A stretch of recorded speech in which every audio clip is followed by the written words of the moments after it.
di NIM 2410 54 1024. Di sini saya akan menjelaskan tentang sistem keuangan Prancis. Mengapa saya memilih Prancis sebagai objek pembahasan? Karena Prancis merupakan salah satu negara dengan ekonomi terbesar di Eropa, sehingga sistem keuangannya memiliki berperan yang sangat penting dalam mendukung pertumbuhan ekonomi negara tersebut. Aktivitas ekonominya seperti investasi, perdagangan, tabungan, dan pembiayaan perusahaan semuanya bergantung pada sistem keuangan yang baik.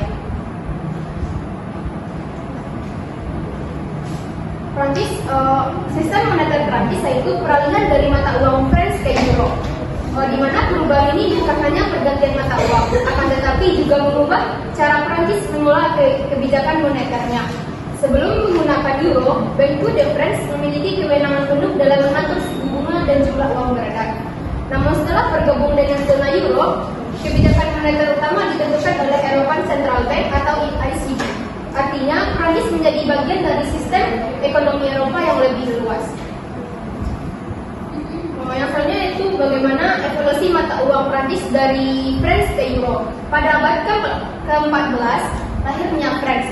Perjalanan mata uang Prancis dimulai pada abad ke-14 yang dengan diperkenalkannya franc. Pada awalnya, franc dicetak dalam bentuk koin emas dan digunakan sebagai alat pembayaran resmi kerajaan Prancis. Nama franc sendiri memiliki arti bebas yang berkaitan dengan pembebasan Raja Tian II setelah ditawan oleh Inggris. Keberadaan franc menunjukkan bahwa sejak masa kerajaan Prancis sudah memiliki sistem moneter yang terorganisasi. Yang selanjutnya tahun 1960 Nouvelle France, di mana tahun ini pemerintah Prancis melakukan redenominasi atau penyederhanaan nilai mata uang dengan memperkenalkan Nouvelle France atau France baru, di mana kebijakan ini dilakukan karena setelah kedua terjadi yang menyebabkan inflasi mata uang menjadi sangat besar. Pemerintah menetapkan bahwa satu franc baru setara dengan 100 franc lama. Yang selanjutnya yaitu tahun 1999 euro resmi diluncurkan atau dikembangkan.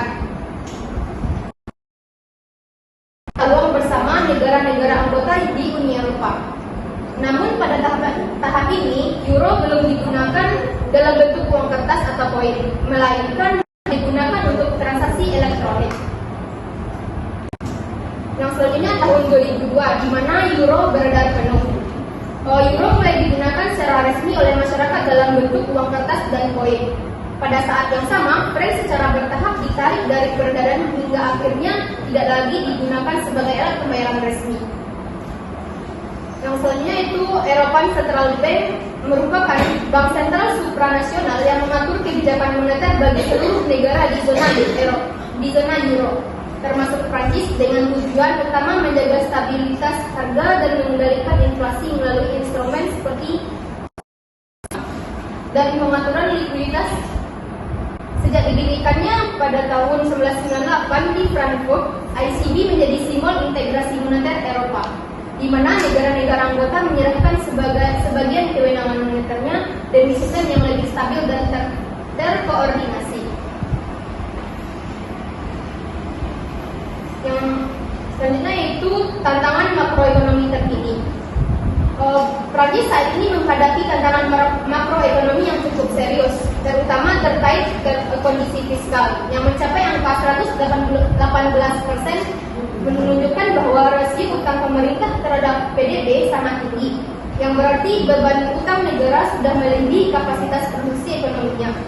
Di sisi lain, pertumbuhan ekonomi juga melambat, sehingga kemampuan pemerintah untuk meningkatkan pendapatan menjadi terbatas, dan sementara defisit anggaran terus melebar.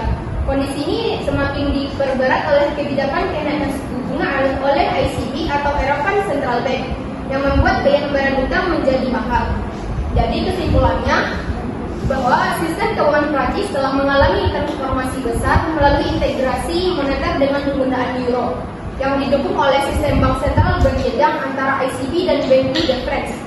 Di sisi lain, kekuatan sektor perbankan dan pasar modal membuat sistem finansial Prancis tetap kokoh dan mampu mendukung pertumbuhan ekonomi.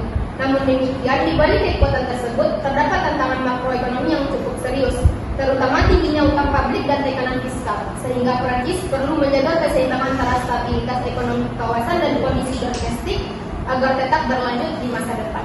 Sekian presentasi dari saya. Kalau ada salah, saya minta maaf. Assalamualaikum warahmatullahi wabarakatuh.